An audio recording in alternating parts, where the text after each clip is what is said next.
Hello and welcome back to the reelcello studios.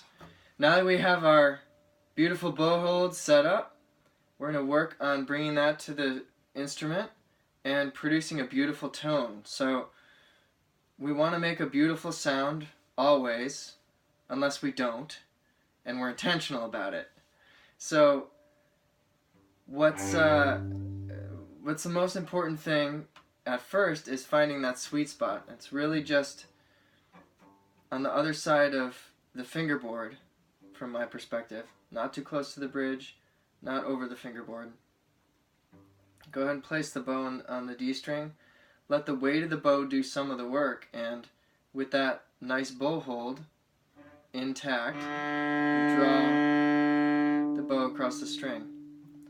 Now, I want you to experiment because every string has a different thickness and requires a different amount of pressure. So we're going to need more in the G and even more in the C. And one way to do that is to find out what too much is. So how about being intentional, having a lot of pressure on the D, scratch, scratch, and then having not enough. That wispy sound that doesn't really have a core in the tone. And by exploring the extremes, you can really find what the sweet spot is for pressure also in the middle. Pressure and weight, letting the weight of the arm do some of the work and the weight of the bow.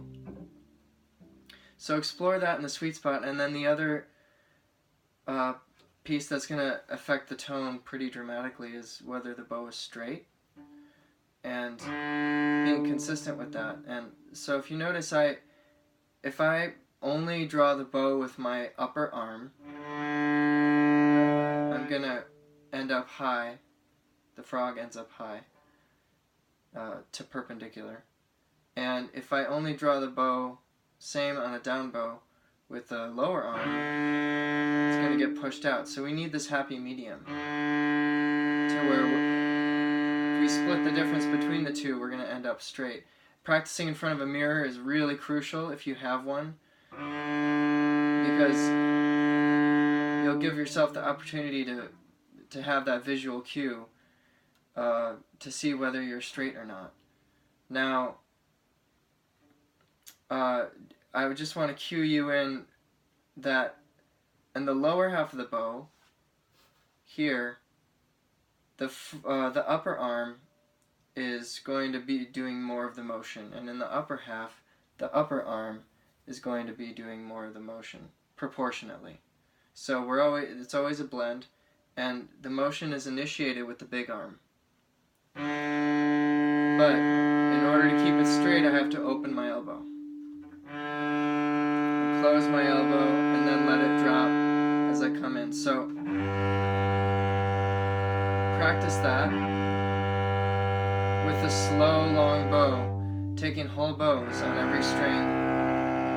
So practicing the amount of pressure and then the angle to find that